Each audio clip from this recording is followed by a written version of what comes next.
The tradition of making the guardians of wives and concubines from eunuchs goes back many centuries. This happened at the height of the Assyrian Empire, for example, in the 13th century BC, during the years of redistribution of power in Eurasia, the Trojan War, the Alba Clash, the battle between the Pandavas and the Kauravas. Also, let's mention Indian subcontinent, conflict between Arya and Turia in Indo-Persian land. As an outcome, the first empires appeared, associations that included several kingdoms at once, but this time not evanescent as before, but for a long term. In western part of Middle East, Assyria emerged as such a power. The rulers surrounded themselves with such luxuries that were just beginning to appear even in infamous Egypt itself. The Assyrian emperors had a gigantic courts, and the former kings sent them daughters to prove their loyalty. The living household, Assyrian wives and concubines from vassals, was looked after by the eunuchs.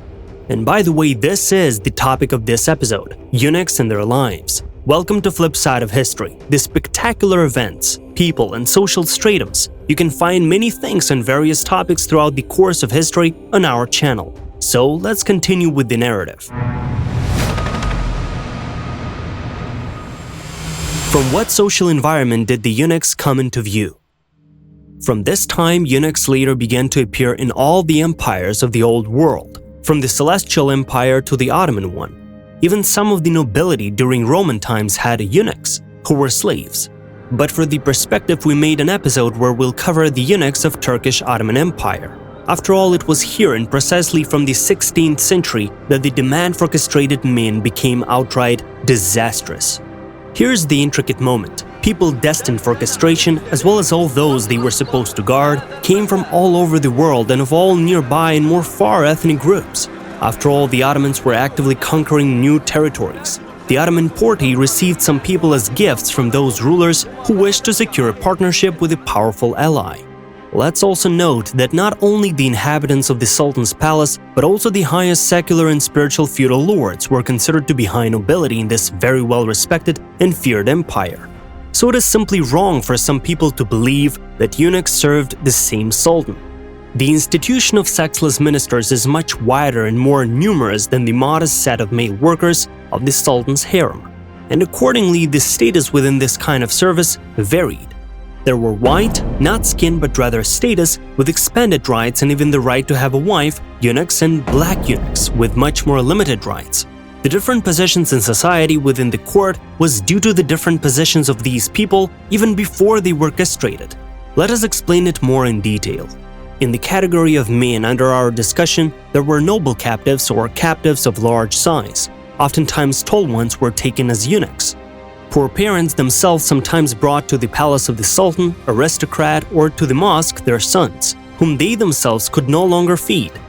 As indicated, handsome young men could be sent as a gift to the sultan along with money, so as not to clash with him. And the castration itself was divided into 3 types, according to its successful execution. How a man with organs was turned into a eunuch. First type were those without any kinds of reproductive organs at all, so by ruthlessly cutting it off they were left humiliated and doomed. Obviously, just a handful of people survived after such a procedure. Medicine was still badly developed at that time. On the other hand, they were the closest ones to women, which means that they line for line did not leave them without attention. They could also be taken to the hammam. At the very beginning of such practices, only slaves and captured commoner soldiers were subjected to such a humiliating procedure. Due to the fact that there were fewer of them who survived, they were valued 4 times higher and achieved more during their lifetime. The second type were those who were left with 2 smaller organs, but without the one in between. Usually guards, they carried out the safe logistics of the beautiful inhabitants. They guarded the entrance itself and also accompanied the walking property of the sultan, such as concubines, wives, small children, on walks. And the third type were left the organ which is in between, but were castrated in the lower area of these organs. They communicated not with the inhabitants of the harem itself, but with the maids, seeing the wives and concubines only in passing, usually taking a role of delivering messages and alike. Lifestyle and leisure of eunuchs. In the palace city of Topkapı, eunuchs occupied as many as 3 floors. The first one was inhabited by castrated ones of the highest rank, the manager of the harem, the administrators of internal services, the tutor of the maids. The second floor was occupied by guards. Eunuch from Greek means guarding the bed.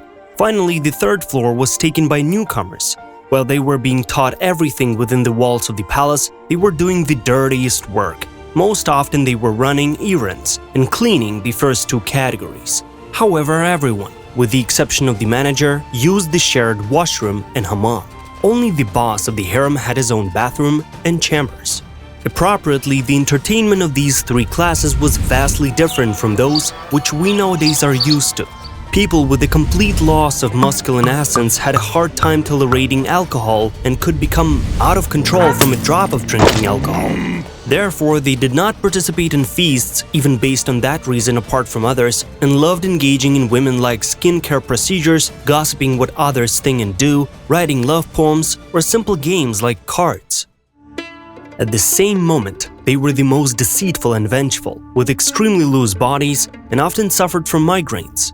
They were prone to intrigues, quickly gaining control over everyone within their space, sometimes over the eldest wife. Majority of these people died within a few days of the operation or became impaired for life. As they grew older, they became more capricious and joyless, and their revengeful mentality increased. Those who were deprived of the natural apparatus of their gender, only up to the middle stage loved to be danced to, sung, and simply drunk on wine in front of them, and sometimes they even tried to enjoy life themselves. By the way, although drunkenness was completely forbidden to Muslims, especially when performing, they always knew who they had to bribe so that the sweet, cheerful drink would be delivered to them in wineskins, which originally were intended for other, light and harmless drinks. A whole industry of delivery of a taboo product was formed, a service that fed dozens of poor people on the city street. The eunuchs were also oftentimes cunning.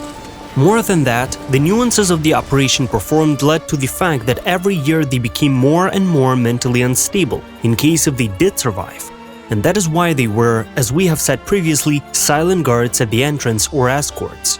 Finally, those who had only the two smaller organs on the sides removed could even enjoy men's carnal pleasures, with the only difference being that they could not impregnate a woman.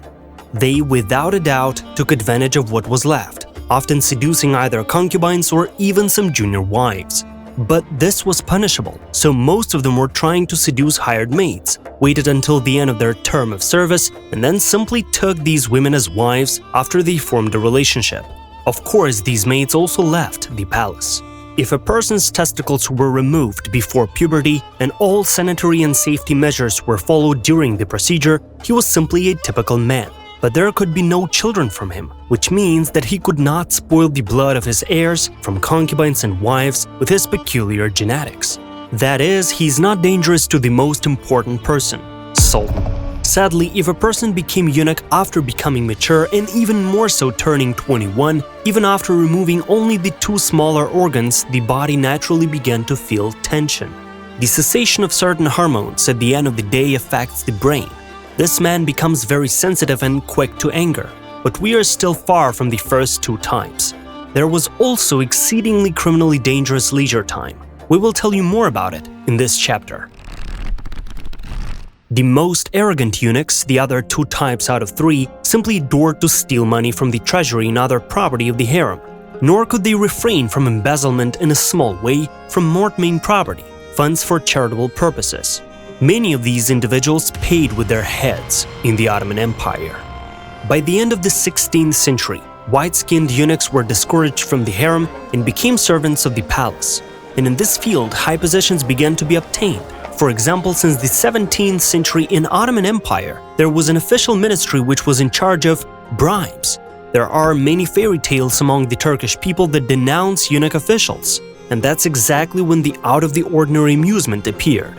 After 100 years, they got into the habit of pretending to be ill, going to the clinic for examination. In the 17th century, it was already at a decent stage of progress. Doctors, representatives of the world of intelligence, and therefore obviously good-natured and considerable, have always treated these people attentively and with a sense of respect. Nurses carried them in small palanquins. Even the sultan himself, according to common etiquette, had to step aside at the side of this covered stretcher. Eunuchs were respected for sacrificing the male nature, which during the Middle Ages quite often ended in death. Those who were older when it comes to this so-called profession were retired to sanatoriums in Egypt. They no longer had to live in Topkapi. The titled historical figures who were firstly eunuchs. Number 1. China's greatest admiral, Zheng He, started out at a post of eunuch. 2. Sümbül Aga, firstly captive, castrated Persian man who became the head of the harem under the rule of Ibrahim I. 3. Haji Mustafa Aga, assistant, thus being a trusted advisor to the sons of Sultan Ahmed I. 4. Bashir. Yeah, this man was the head of the harem and later an effective diplomat under Mehmed I. And 5. Muhammad Khan Qajar, the founder of the Qajar dynasty in Persia after the occurrence of coup. It remains to indicate the essential aspects of what has been told by now.